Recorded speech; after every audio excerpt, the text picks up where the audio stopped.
राधे कृष्ण दोस्तों।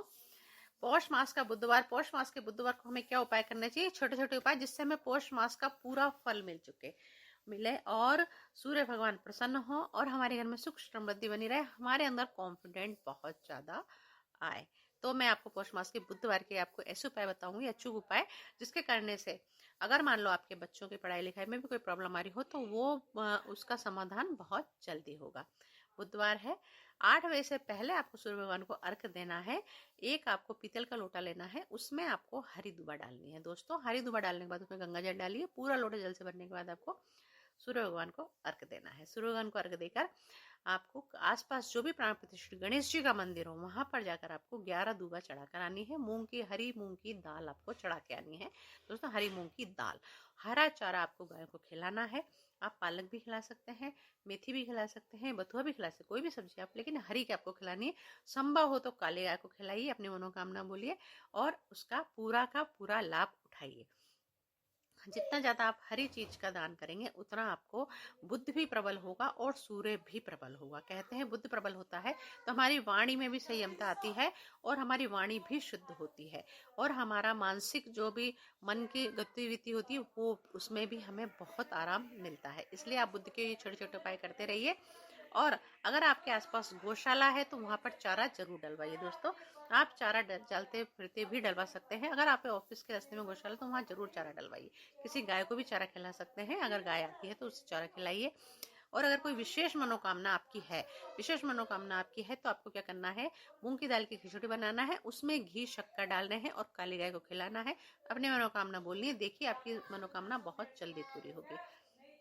मगा नक्षत्र है, मगा नक्षत्र में हम बरगद के पेड़ को प्रणाम भी करते हैं तो उसका हमें कई गुना फल मिलता है। जिन जातकों का जन्म, बरगद के पेड़ को नुकसान नहीं पहुंचाना चाहिए, न तने को न पत्ते को, किसी को कभी कोई डाली को किसी को नुकसान नहीं पहुंचाना है, अन्यथा उन्हें आर्थिक संकट का सामना करना पड़ सकता है। और मगा नक्षत्र में अगर हम बरगद के पेड़ को प्रणाम करते हैं, दीपक जलाते हैं और जल चढ़ाते हैं तो हमें कई गुना फल मिलता है।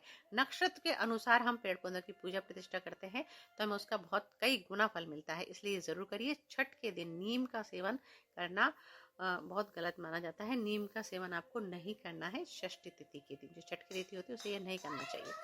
और अगर मान लो आपके बच्चे पढ़ाई में कमजोर हैं और उनका मन पढ़ाई में नहीं लग रहा है, वो याद करते हैं और याद नहीं होता है, तो आपको 11 दुबा लेनी है, हरी दुबा। आपको 11 दुबा लेनी है।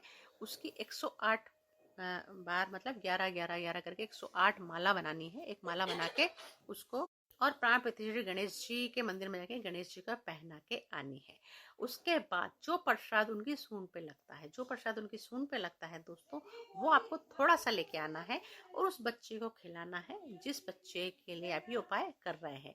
मतलब जो याद तो करता है पर याद नहीं होता, या परीक्षा में मतलब पढ़ाई में कमजोर है, परीक्षा कोई भी दे रहा हो और सफल नहीं हो रहा, अगर आप ये उपाय बुधवार 11 बुधवार भी आपने कर दिए तो कैसी भी प्रतियोगिता हो उसमें उसे सफलता जरूर मिलेगी। दोस्तों, ये बहुत छोटा लेकिन बहुत कारगर उपाय है।